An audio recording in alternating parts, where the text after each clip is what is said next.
Secretary Kelly, thanks for your testimony. The last time you were here, we talked about U.S. citizens coming across the border and being threatened with non-entry or detention if they did not divulge the contents of their phone, all of the contents of their phone. And your response was, I just don't believe we're doing it. So we asked some questions in writing, and we're still waiting on the response. It's been about 6 weeks or so. But I thought I'd list for you a couple of the public episodes of this happening. This year, a NASA engineer and a U.S. citizen was pulled aside after coming back from Chile. They demanded the PIN for his phone, and they handed him a form that explained how CBP had the right to copy the contents of his phone, all the contents of his phone. He recalled that the form indicated that his participation in the search was mandatory, and it threatened detention and or seizure if he did not comply. The phone, ironically, was already a government phone. It was a NASA phone that we were wanting to search. 2 citizens were stopped and returned from Canada.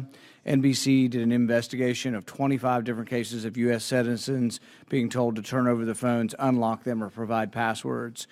A U.S. citizen was taken off of a flight in L.A., handcuffed and released after a Homeland Security agent looked through his phone for 15 minutes. A U.S. citizen journalist was also had their phone taken. So I guess my question is your answer still, I just don't believe we're doing it?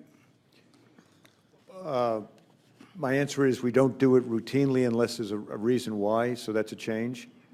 We do it whether they're citizens or non-citizens coming in. I think it's, of the million or so people that come in the country, half of 1% is checked. Now, typically, the officer, and always according to the law. Now, typically, the officers who are engaged in the frontline defense at the ports of entry, in their questioning of individuals for whatever has tipped them off, will cause them to have certain conversations, go down certain avenues of not interrogation, but again, conversation in the event of some indicator that perhaps the individual is returning from, sex tourism or something like that. We do catch a fair number of people in that regard. But again, Senator, very seldom done and always for a reason and always within the law. So the answer now is not, I just don't believe we're doing it. It's we are doing it, not that often. Right.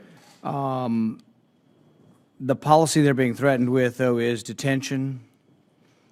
How long would they be detained if they don't give you the PIN to their phone? Well, it's a relatively short period of time. That's generally called secondary, where they are there's follow-up questions and what. Once a decision might be made to put them into some legal justice system, then that's still no longer detention. But to you, it's still you're just fine with a policy that arbitrarily takes someone's phone, says you can't come back into your own country? Not arbitrarily. There's a reason why they do it, Senator. Well, no. The thing is, it is arbitrary unless there are rules as to how you do it. What are the rules? In our country, if you want to look at my phone, you call a judge in my country. So this wouldn't necessarily be American jurisprudence if you're just saying, oh, we might have some internal rules. Have you published what your rules are? At the ports of entry, whether you're a citizen or a non-citizen, the officers have procedures to follow, but certainly rights to check baggage and, in this case, look into electronics. There are procedures. Whether they're published or not, or specific enough to publish, I don't know, but I can certainly get back to you. We'd like to see that. We'd also like to see the form that threatens them with detention and or seizure if they don't comply. Sure. I can tell you I'm not happy with the policy, and I wish it were different. And we have actually introduced legislation to try to stop you from doing this and to make you go to a court the way we do in our country. Typically, we go to a court and you ask a judge, and you have to present evidence. You have to specify an individual, and you have to have a reason for doing it.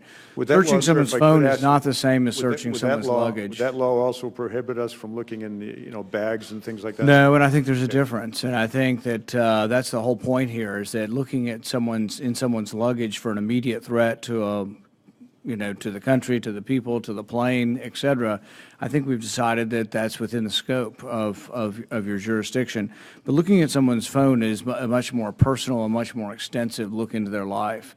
And we just don't think you should be, it sort of horrifies us to think that you couldn't come back in your country.